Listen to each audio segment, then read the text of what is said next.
Oke, kali ini kita mau bahas sebuah brand yang kita mau gibahin. Apakah itu? Kita intro dulu.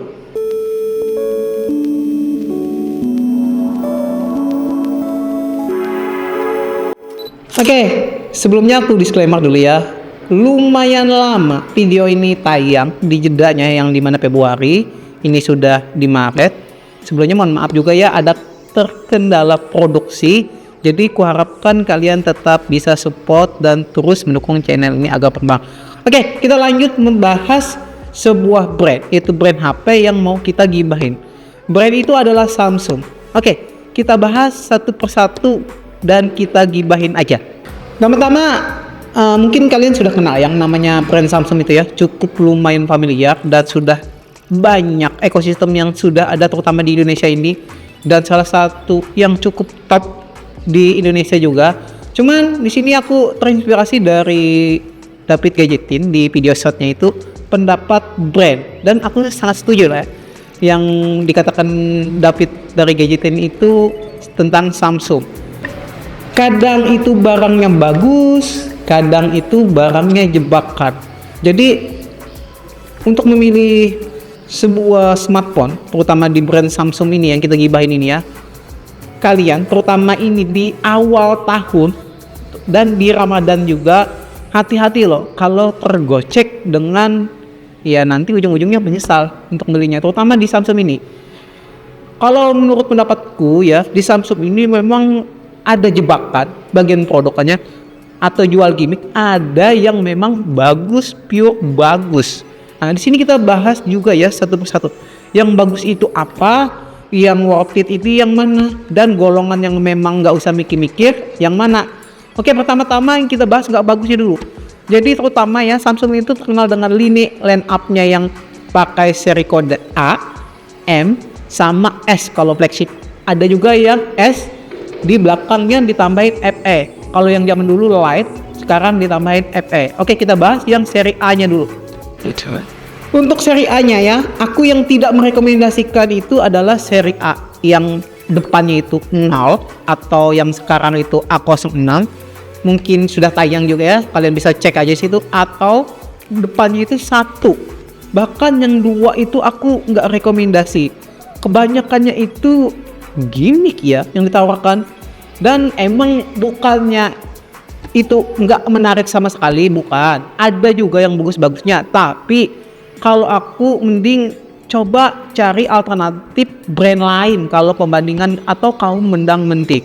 Nah, di sini kalau yang worth it, kalau menurutku yang seri A itu yang depannya itu 3 dan 5. Kalau dulu ada yang 7 ya, tapi sekarang nggak ada line up-nya, jadi 3 dan 5. Terutama yang kita bahas juga yang seri A55, A54 juga yang kemarin itu sudah kita bahas juga ya. A55 itu good job, tapi masih ada catatan sedikit yang dipoban. Ditambah lagi yang mau keluar mungkin hitungan hari atau hitungan minggu, itu lini line up-nya A36 dan A56.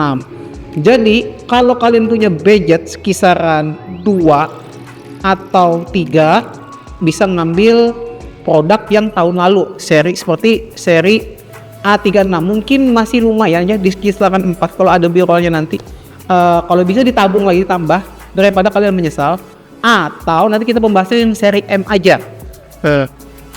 Kalau budget kalian yang 3 sampai 5 atau lebih, bisa ngambil pilihannya sebenarnya semuanya bagus. Contohnya kalau ngambil A55 bagus, itu bagus loh, nggak ada yang memang itu. Cuman kalau bisa memang nahan atau tunggu sebentar, seri yang terbaru A56 atau A36. Jangan ngambil yang A35 atau A55 kalau memang tidak kebutuhannya yang mendesak. Jadi yang aku tidak merekomendasikan itu A0, entah itu A05, A06, A1, A15 atau A16, itu depannya yang A1 itu, sama seri yang depannya 2, A25 atau A26. Itu jujur pendapatku itu jebakan ya. Kebanyakan jual gimmick dari desainnya dan fitur-fitur kameranya juga aku enggak banget. Selanjutnya kita bahas seri M. M itu ya terkenal dengan worth it-nya loh. Entah itu M di depannya 1 biasanya, atau di depannya itu kalau nggak salah 3 atau 5 kalau masih ada ya. Itu pokoknya semua lini line up M itu pengganti dari lini line up, bukannya pengganti ya, alternatif dari lini line up-nya yang mau ngambil A15 misalkan, atau selanjut A25. Kalian coba lirik seri M itu, biasanya ada loh tahun ini lagi seri M. Kayak contohnya A15, M15 itu worth it banget loh, biarpun desainnya jelek, tapi semuanya yang dimasukkan di situ, disuntikan pita-pitanya, udah good job.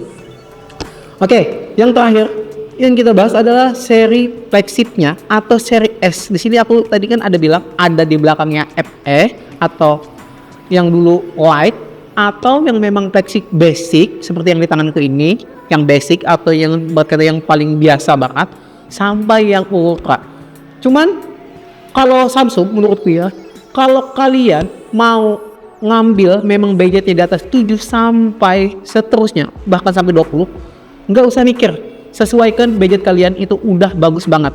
Tapi kalau pertanyaannya mau ngambil flagship tapi budgetnya terbatas, nah seri FE, entah itu seri S23 FE atau yang terbaru tahun lalu juga, mungkin nggak tahun-tahun, nggak lama-lama banget, cuman kisaran 5-6 bulan, seri S24 FE, atau kalau memang mau bersabar semoga ada tahun ini seri S25 FE. Entah kenapa S23, S24 itu nilai line up-nya nggak absen lagi, seperti terjaga, ada S23, ada S23, S24 FE. Untuk S24 yang produk flagship yang tahun lalu itu juga masih worth it kalau memang dibeli, dan harganya juga turun, bisa kalian cek nanti di B-roll juga. Untuk S25 dan S25 mau S25 Ultra juga itu udah cakep banget kalau memang ada uangnya, tanpa ada mikir-mikir. Mungkin ada yang nonton video ini dibandingkan juga dengan brand lain seperti Vivo X200 Pro atau dari Realme juga. Bahkan aku lihat di brand-brand ini tahun 2025 itu lagi gencar-gencarnya tentang fitur yang namanya kamera.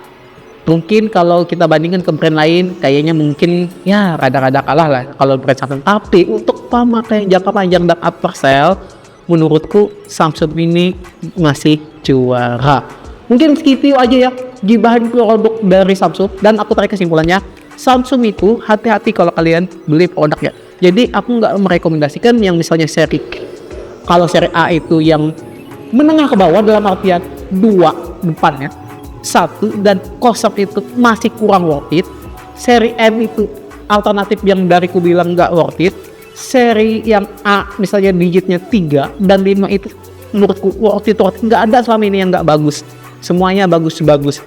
Dan seri yang flagship kalau nggak ada uangnya, versi budgetnya seri FE.